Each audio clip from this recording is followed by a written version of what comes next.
कोई कह देते हैं तो बाबा यही करना है क्या, बच्चे भूखे मरेंगे क्या, 10 घंटे बैठे रहे तो पैसा कहां से आएगा, खाएगा। हाँ, अरे बोले कि सब होता है, भगवान प्रतिज्ञा करता है, भगवान कहते हैं अनन्यास चिंतयन्तो माम ये जना पर्युपासते तेषाम नित्याभियुक्ताना योगक्षेमम वहाम्यहम्।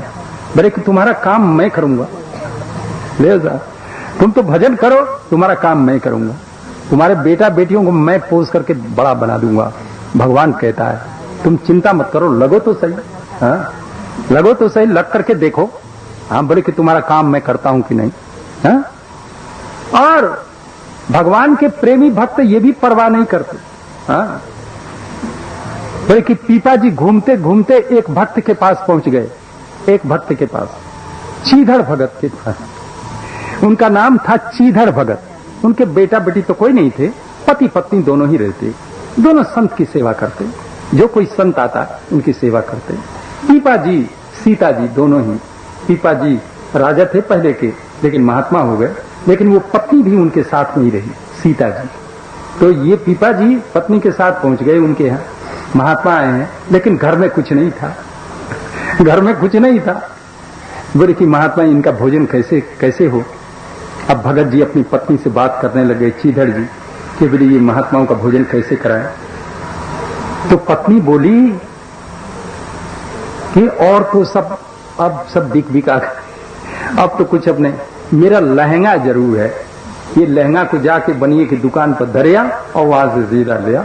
पुराने जमाने की बात थी, थोड़े पैसे में बहुत सामान मिल जाता। लहंगा धरिया, मैं जब तक कोठी में बैठ जाती हूँ, कोठी में बैठ गई नंग धड़ंग और अपने लहंगा को दे दिया।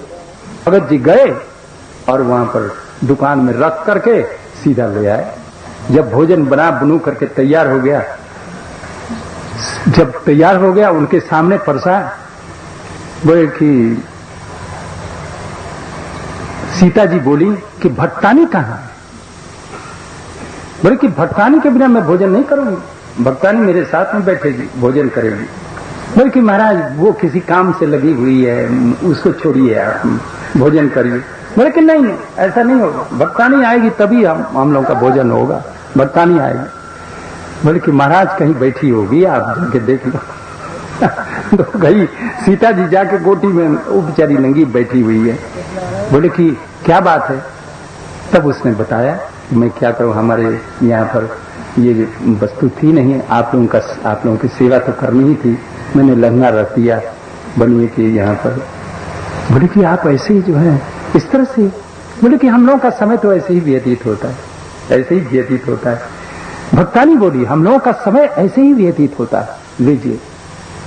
उनको धन वगैरह की परवाह नहीं, उनकी चिंता नहीं, भाई संतों की सेवा में, भगवान की प्रेम भक्ति में उनके समय व्यतीत होते हैं, उनको परवाह नहीं, धन होए तो होए नहीं, कोई बात नहीं। हाँ, ये इस तरह से बड़े की गदगद हो गए। पीपा जी सीता जी जो है अपना वस्त्र, हाँ उत्तरीय वस्त्र दिया उसको पहनने के लिए। सीता जी आंखों से बोले कि इस प्रकार की भक्ति तो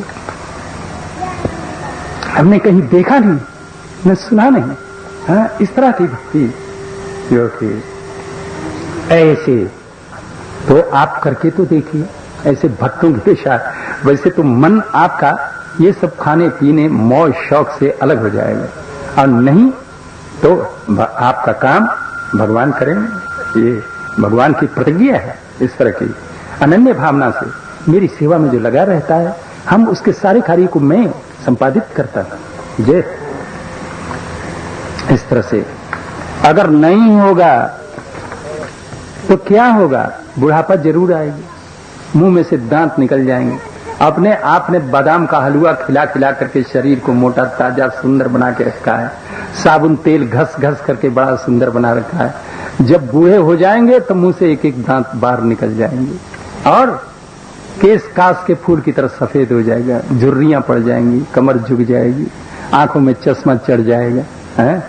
हाँ, चश्मा चढ़ करके भी बाबा कुछ नहीं दिखता, चश्मा लगाए हैं तो भी नहीं दिखता, ले साहब कान से सुनना बंद हो जाएगा, इत्यादि इत्यादि सब बातें।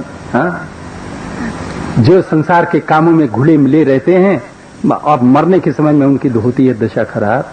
वही चिंतन, संसार की वस्तुओं का चिंतन होता रहता है, दुखी रहता है।